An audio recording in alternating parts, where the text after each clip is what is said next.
shit was more staged than a Tyler Perry production of Medea Runs for President.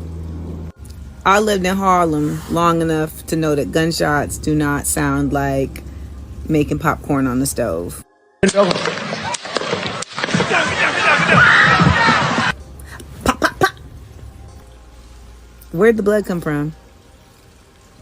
So in theater, in movies, they have what's called blood pellets. They even, people use them in Halloween. It's basically a pellet of fake blood that's in your mouth, and when you crush it, the blood comes out.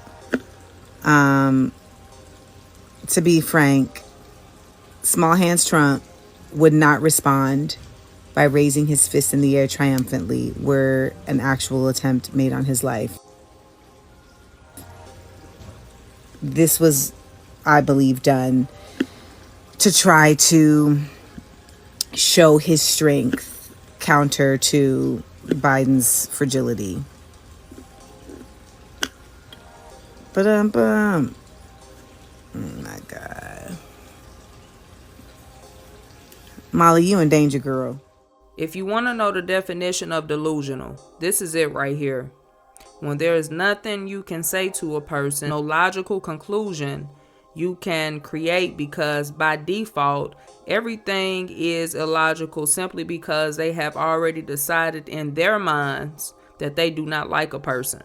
Not only were there witnesses who alarmed Secret Service about the suspicious behavior after seeing the gunman on the building, but one victim was killed and 2 others were hospitalized. And so, ma'am, I ask, what would Trump gain by staging this? We are talking about someone who has the public eye. He already had the Republican vote. He's overwhelmingly taken the polls. But yet, because for whatever reason, it's staged. And what's interesting about this whole incident is 6 days ago, Biden made pretty much a death threat that it was time to put Trump in a bullseye.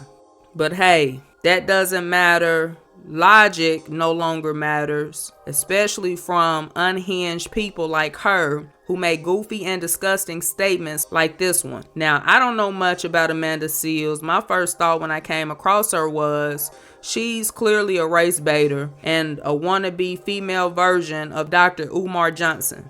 I know she recently made a statement saying racism is the reason autism is hard to diagnose in black women. Like, ma'am, have several seats. Yet, many black women flock to her because she comes off as, this deep intellectual thinker. And I also can't forget to mention, she also was on Shannon Sharp's show a few months ago and actually lied about being diagnosed. This is the same woman who said she wasn't paying $10,000 for a diagnosis, so she diagnosed herself for autism, which, by the way, is narcissistic behavior to manipulate people. But that's a whole nother video. No president, former president, or anyone running to be president should ever be shot. But again, leave it to her. The blood Trump squeezed, it was in his mouth and he wiped it on his ear for whatever reason. The gunshots, it wasn't real. And it sounded like popcorn when the shooter clearly used a rifle. But she knows the sound of guns because they use rifles every day in New York, right? But these are the types of influencers that many people listen to. Ignorance begets ignorance. But anyway, I'm praying for the families of Pennsylvania and also praying for former President Trump and his family. I would love to know you all's thoughts on this.